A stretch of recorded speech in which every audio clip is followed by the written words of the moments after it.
ምናልባሽ ኣብ ኣሜሪካ እውን ኣጠንቂቓ ኣላ ኣብ ኢትዮጵያ ንዘለዉ ዜጋታታ ወንጀላት ክስፋሕፍሑ ይኽእሉ እዮም ኣብ እኩብ ቦታ ከይትርከቡ ኣብ ኣኼባታት ገለ ከይትርከቡ ኢላ ንዜጋታታ ኣጠንቂቓ ኣላ እንታይ እዩ ኢልና ንሕና ክነፅንዕ ከለና መፈንቅለ መንግስቲ ለካ ተሓሲቡ እዩ ከምኡ ዓይነት ጥርጣረ ኣለዎ ኢትዮጵያ መፈንቅለ መንግስቲ ንክፍፀማ ብዙሓት ሃገራት ክሰርሓ ይኽእላ እየን ኢጅፕት ኣላ ሱዳን ኣላ ኤርትራ ኣላ ጅቡቲ ኣላ ሶማልያ ኣላ ዲፕሎማሲኦም ዓነውነው ዝበሉ ዓዲ እኮ እዮም ረኣይዎም ዙርያ ሕዝደን ዝቆፀርክዎን ካብ ሱዳን እስካዕ ሶማልያ ከምዚ ኢልኩም ዝውር ዋላ በዓል ዩጋንዳ በዓል ሩዋንዳ በዓል ኬንያ እውን ንኢትዮጵያ ዕሬን ኣንደርማይን ዝገብረ ሃገራት እየን ወራዳ ዝኾነ ኣካይዳ ይኽየድ ስለ ዘሎ ኣብዚ ዘላ ዓዲ እያ መፈንቅለ መንግስቲ ለካስ ፈሪሓቶም ሕዚ ኣብ መንጎ ናይ ኦሮሞን ናይ ኣምሓራን ተወለድቲ ጀነራላት ፍጥጥ እኒሄ ሕዚ ምፍጣጥ እኒሄ ከም ናይ ኣምሓራ ፋኖ ክንከኦም ይደልዩ ክጥቀሙሉ ይደልዩ ኢትዮጵያ ግን ፅልፅል ከም ትብል ንሶም እውን ርድኢት ኣለዎም ብኸም እዮም ዝኸዱ መፈንቅለ መንግስቲ ስጋኣት ስለ ዘሎ ኣሜሪካ መፈንቅለ መንግስቲ የወለቶን ስጋኣት ናይ ፀጥታ ክፍጠር ከም ዝኽእል ግን ፕሬዲክት ገይሮም ጥንቃቄ ግበሩ ዜጋታት ይላል እዚ ማለት መፈንቅለ መንግስቲ ንሕና ፈንቅልና ዝረኸብናዮ ሓበሬታ እዩ እቲ መፈንቅለ መንግስቲ ተፈሪሑ ዘሎ ከዓ ብኩሎም ኦሮሞ እውን ምናልባሽ ኣምሓራ ቀዲሞምና እንድሕር ፈንቂሎም ስልጣን ክወስድዮም ኣጥፍኡና እዩ ኣምሓራ እውን እዚ ኣብ መፈንቅለ መንግስቲ ጌርና ምስቱ ኣብ ጫካ ዝንሄ ሓይሊ ሓባቢርና እንድሕር ዘይጌርና እያ ኦሮሞ ሒዞምማ ከምታ ዝንሄዋ እንተዘሊቖም ተዋረድና ተበላዕና እዩ ስልጣን ይንረክብኒ ኣብ ክልቲኦም ዝንሄ ፍጥጥ ኣብ ቀረባ እዋን መፈንቅለ መንግስቲ ክፍጠር ይኽእል እዩ ኢትዮጵያ ዝብል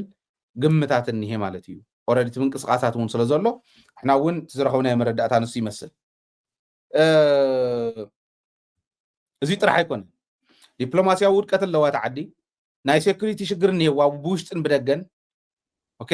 ኢኮኖሚ ኣይዓኒ ኣሎ ወንጀላት ይስፋሕፍሑ ኣለዉ ንኣብነት 28 ባንክታት ናይ ኢትዮጵያ ኣብዚ ዓመት 1.3 ቢልዮን ቅርሺ ተጭበርቢሮም ናይ መጭበርበር ከይድታት ዝበልዎ እዚ ናይ ዓመታዊ ናይ ገንዘብ ድሕነት ሪፖርት ዘውፅዎ እዩ እቲ መጭበርበር መንገድታት ዝበልዎ ሓደ ናይ ሓሶት ገንዘብ ኖት ብምስራሕ እዩ ፌክ ማለት እዩ እቲ ካሊእ ዝተሰረቁ ናይ ኤቲኤም ማሽናት እውን ሓደ እዩ ብናይ ሓሶት ቼክ እውን ዝተጭበርበሩ ትኻሊእ እዩ ብናይ ሓሶት ናይ ስልክ መልእኽቲ ዝተጭበርበሩ እውን ከምኡ እዩ ካልኦት እውን ተታሒዙ 1.3 ቢልዮን ቅርሺ ተጭበርቢሮም 28 ባንክታት ተወንጀል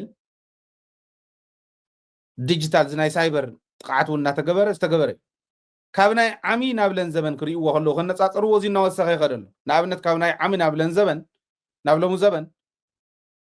ተጭበርበረ በዝሒ ገንዘብ ተተራእዩ ናይ 300 ሚልዮን ወሳኽ ኣለዎ ለም ዘመን ገና ከዓ ዓይቱ ዘመን የተወደአ ናይ 300 ሚልዮን ቅርሺ ወሳኽ ኣለዎ እቲ ምጭብርባር ገና ከዓ ክቕፅል እዩ ወንጀል እናተስፋሕፍሐ ሴኩሪቲ እናጠፍአ ዲፕሎማሲ እናወደቐ ኢኮኖሚ እናወደቐ ትኸድ ዘላ ዓዲ መሬት ናሕዲጋ ትነብር ዶ ንሕና ከስኽ ንበል ዶ ኦኬ ምስ ጎረባብትና እንገብሮ ረኽቢ ስልታዊ ብዝኾነ ጥንቃቐ ብዝተመልኦ ኣብ ውሽጥና እንገብሮም ሓድነት ኣይ ድሓን እከለን ተሓዊስና ስኽ ክብሉ እዮም እንእከለ ኢልካ ከምቱ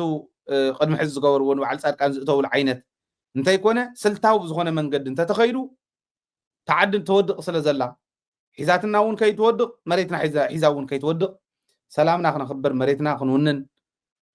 ናብ ልምዓትና ክንሳገር እንተኮይንና እዚ ክግበር ኣለዎ ዝብል እምነት ኣለኒ እዚ